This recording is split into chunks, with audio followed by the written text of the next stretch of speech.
Hello, cherished viewers. Welcome back to Sandy Home Recipe. Welcome about Sandy Home Recipe. Today, you can share a video. Remember, rate, subscribe. Now, share. Now, like. Now, me notification bell. No, say the video be a better one. Sabeka. We say be watch stew. Yes, that's it. Would the onion be good boom? Would the ginger head aka hon? Garlic aka hon? Pepper. Spring onion.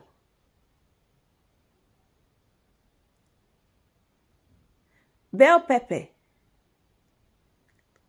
With the ensuka cry the aka no one blended in there together. All ingredients are written in the description box below. Blend them in. Now they see in chain. Where tomatoes from my garden and also by open way to trap with the good sauce by mu. We are now a man estimate kakra ewo a janiso. Mepe na watchie na wako blending. O blendi repair now they see in chain. We are no about protein also. With the blended onion, garlic, ginger, rosemary, anise. Now the homemade beef season. Upe so time here na link in the description box. What the sauce the aka all pepper season.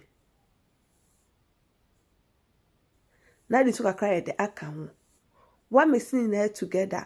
We are not the kosi jar so annoa.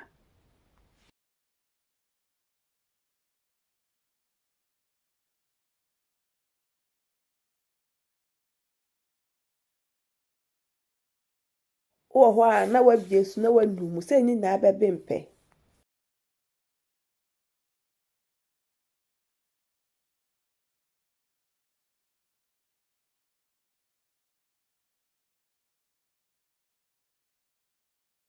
I am ready. Now they see in chain.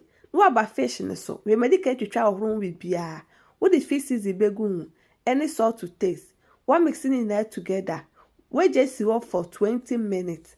And san what to us so. We be boa ama onya more taste. Uria na okwachi. Watching a bempe na we yes in chain. My farmer become me say video ni yes short. E be a friend no. O de oil begu sauce spicy jasum. We are not the miss spices here the egum. Watch him kakra and sana would the chop onions where the aka.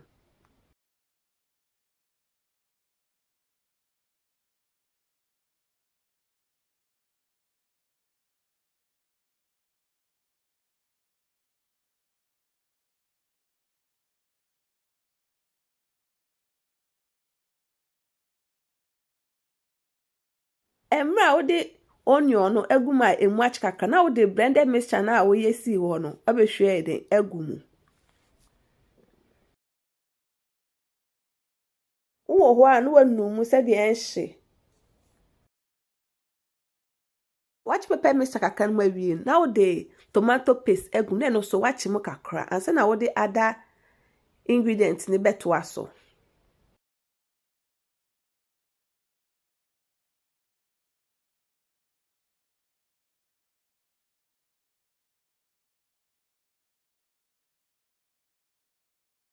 No now the blended tomatoes now we see in chain we share the egum.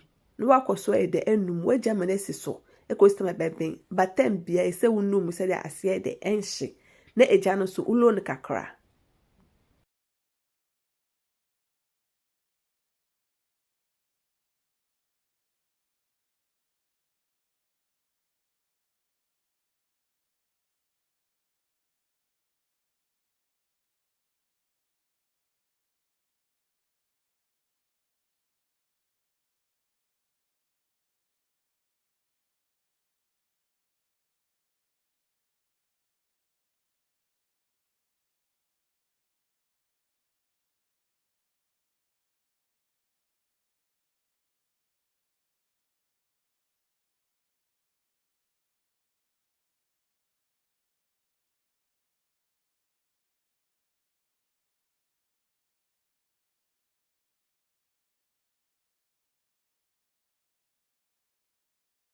aka krama na be no now the monko powder egum that's frying powder what mixing in there together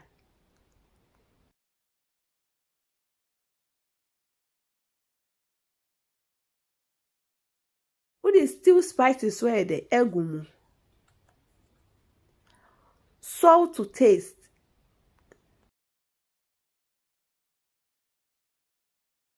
Season cube optional fire the enka ba pa wetimi the eden aka ho. Please, if you are new to our channel, don't forget to subscribe, share, like, and also click the bell icon to get new video we will post. Aha no abe na we meet na udi si nche no be hwe de egu mu.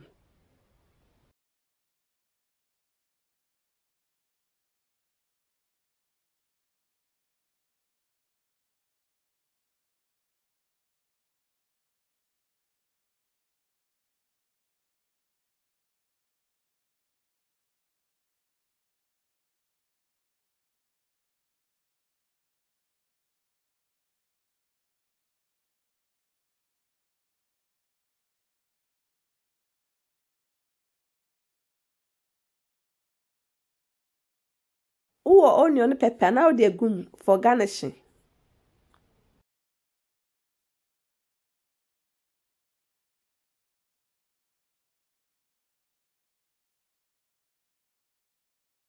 Aha na the fish na de egu mu.